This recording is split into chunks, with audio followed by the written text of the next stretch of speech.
Welcome to another edition of the Hoop Scoop, brought to you by Red Raider Outfitter, the fans' favorite since 1975. I'm Jared Johnson. I'm joined by the Mighty Joe Yeager.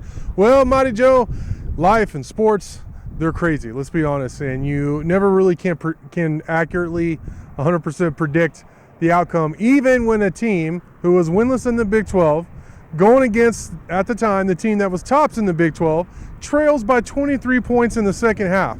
That's what we all saw play out here at the USA here behind us recently on Monday. Texas Tech erased a 23-point deficit, came back and won. Now they're riding a 2-game winning streak, and they take on Baylor on Saturday. Just your thoughts about everything that's transpired, and then we'll get to the upcoming game. Yeah, that was about the darndest thing I've ever seen. Yeah. Just about. I mean, I'm not gonna lie. I had pretty much packed it in. I gave them up for dead. I was up there doing my thing, dutifully taking my notes, but I got to say my interest waned a little bit. I'm like, all right, let's get this over with, because this is no fun. This is not pleasant, and I thought it was over. And it was not simply the fact that they overcame a 23-point deficit against the number 13 team in the country, which that alone is just nuts. Yeah. But they did that in a span of a little bit over 12 minutes, 12:21, I think. Yeah. That's just, the level of difficulty, the improbability of that is you cannot overstate it. That's just, you're never going to see that again, man. That's never say never. Yeah, that's true. And this, because you never would have said that's going to happen. Right. So with sports, you really don't know. But I think there's going to be a lot of cardiac cases if that ever happens again around here anytime soon, because we've already got in a little bit of a weakened condition at this point right now. So let's defer it. I hope it's not this Baylor game anyway. Right. Well, to me, the game changed when they went small. I think it's pretty evident, and then they started pressing. Do you think that's something against, like, say, Baylor, and just moving forward in the Big 12? Do you think that may be a winning matchup for combination for Texas Tech this season? Yeah, well, I think you will definitely see more of the small lineup.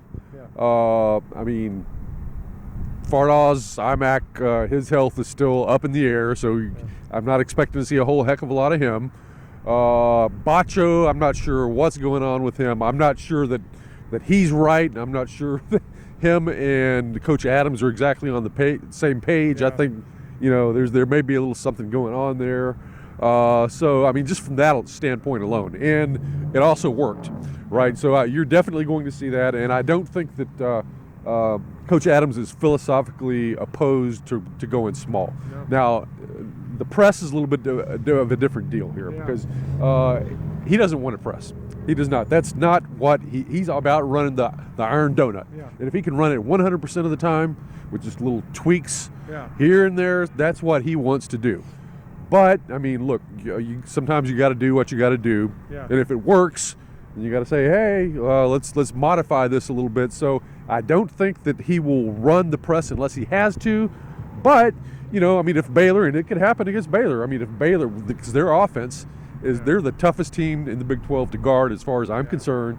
And if they start just rolling it up on Tech and scoring easily on every possession, then you got to do something, And then, again, if you get down by, like, say, 13, 14 points, again, you've got to do something to switch it up. You can't wait until you're down 23 again, because that's not likely to happen again. So, if Tech gets in a situation against Baylor where they are falling behind by a pretty substantial margin, or Baylor is just scoring at will offensively, then I think you're going to see not only that small lineup, but you're going to see the press come back out again.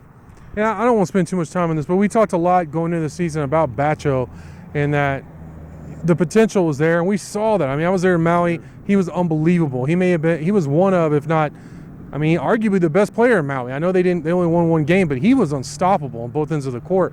He's been sick. He's been hurt. I think Coach Adams said here recently he has had some knee issues. Yeah. He just can't get right, which I hate to be right about those kind of things, about being skeptical, but that's a pattern we've seen 2 years here at Texas Tech, and then it was also the case at Arizona before he transferred. So Bacho's one of those, like, if you have him and you could use him, great, but you can't rely on him at this point. Now moving forward, Texas Tech takes on Baylor. Like I said, noon Central Time. The game's going to be televised on CBS, the mothership. So that's exciting. And Texas Tech has reasons for optimism. But like you said, Baylor, really tough. It's there in Waco. What's the key to the game for Texas Tech to keep this winning streak going? Well, Texas Tech's half-court defense has to be a lot better than it was in the first game. Baylor, the way I see it, they're probably more multiple, to use a football term, on offense than any other team in the Big 12. They run a lot of different actions, and they run them very well. They execute that offense tremendously, and of course they got the three big guards everybody knows about: Cryer, Flagler, and George. And those guys are just really, really hard to contain. But, I mean, Texas Tech has got to do a better job this time of recognizing what they're running on offense and being prepared for it. And then they've got to execute that half-court defense at least as well as Baylor executes their offense. You can't allow them to go off for 80-something points again, or you're going to lose. So, and I expect Tech to play better defense in this one. I really do. I think because they have seen Baylor once already this year, and it wasn't that long ago, they're going to be better prepared for this offense this time around, and that's going to give Tech a shot. All right, Mighty Joe, great stuff from you as always. Thank you. Thank you for watching, and until next time.